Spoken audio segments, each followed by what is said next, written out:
Est-ce qu'un patient va bien répondre à un traitement? Ou est-ce qu'un client va finir par acheter un produit? On se rend compte que plein de questions se résument finalement à un simple oui ou non. Eh bien aujourd'hui, on va décortiquer l'outil statistique super puissant qui se cache derrière ces prédictions, la régression logistique. Allez, c'est parti. Tout commence avec ce genre de questions binaires. Prenons le domaine de la santé, par exemple. Une question qui revient tout le temps, c'est d'essayer d'identifier les facteurs qui sont liés à une maladie. Au fond, la question est très simple. Le patient est-il malade? Oui ou non? Est-ce qu'il va s'en sortir? Oui ou non?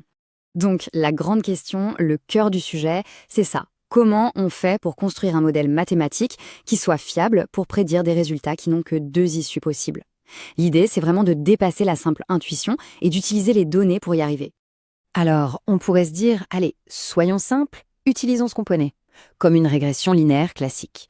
Mais, comme on va le voir tout de suite, essayer de tracer une ligne droite pour un problème de type oui ou non, ça nous mène tout droit dans une impasse. Et voilà exactement pourquoi. Regardez bien ce graphique, il est assez parlant. Tous les points, toutes les données sont soit en bas à 0 pour non, soit en haut à 1 pour oui. Maintenant, si on essaye de forcer une ligne droite à travers tout ça, qu'est-ce qui se passe? Eh bien, elle continue sa route bien au-delà de 0 et de 1.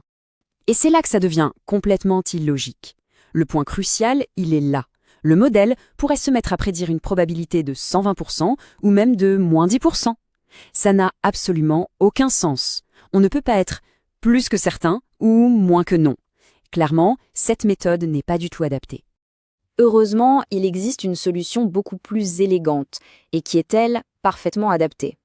Alors, on oublie la ligne droite et on passe à une forme bien plus maligne.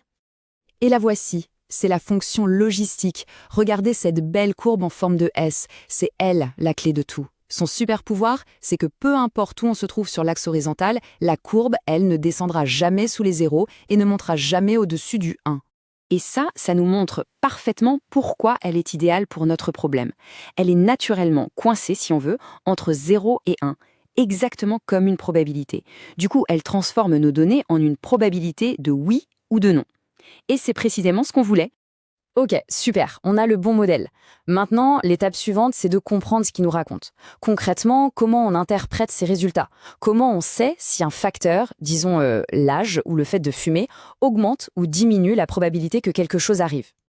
Eh bien, pour ça, il faut introduire un nouveau concept, celui de la cote. Attention, c'est un peu différent de la probabilité. Imaginez un étudiant qui a 75% de chances de réussir un examen. Ça veut dire qu'il a 25% de chances d'échouer. Sa cote de réussite, c'est donc de 75 sur 25, soit 3 contre 1. C'est simplement le rapport entre les chances que ça arrive et les chances que ça n'arrive pas. Et c'est justement en comparant ces cotes entre différents groupes qu'on va obtenir une information vraiment puissante. C'est ce qu'on appelle le rapport des cotes, ou odds ratio en anglais. Par exemple, on peut comparer la cote d'être malade pour les fumeurs par rapport à celle des non-fumeurs. C'est cet outil-là qui va nous permettre de mesurer précisément l'impact de chaque facteur. Allez, pour que ce soit bien clair, prenons un exemple concret qui vient de la source. Imaginons qu'on cherche à savoir comment l'âge et le tabagisme influencent le risque de développer une maladie.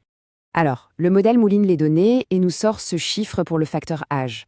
Bon, 1,5068, qu'est-ce que ça veut dire? C'est simple, ça signifie que, pour chaque année de plus, la cote de contracter la maladie est multipliée par environ 1,5. Autrement dit, une augmentation de 50% de la cote à chaque anniversaire. C'est pas rien.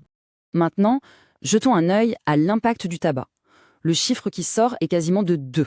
Concrètement, ça veut dire quoi? Ça veut dire que la cote de tomber malade est presque 2 fois plus élevée pour un fumeur que pour un non-fumeur, à âge égal. L'impact est donc très net. Bon, on a vu la théorie, les maths. Maintenant, passons à un cas d'étude bien réel, pour vraiment voir la puissance de cet outil en action. Des chercheurs se sont penchés sur un problème très sérieux. Ils ont utilisé la régression logistique pour essayer de prédire la probabilité qu'un patient, en traitement pour toxicomanie, finisse par rechuter. L'enjeu, on s'en doute, est absolument énorme. Et pour construire leur modèle prédictif, ils ont pris en compte tout un tas de facteurs.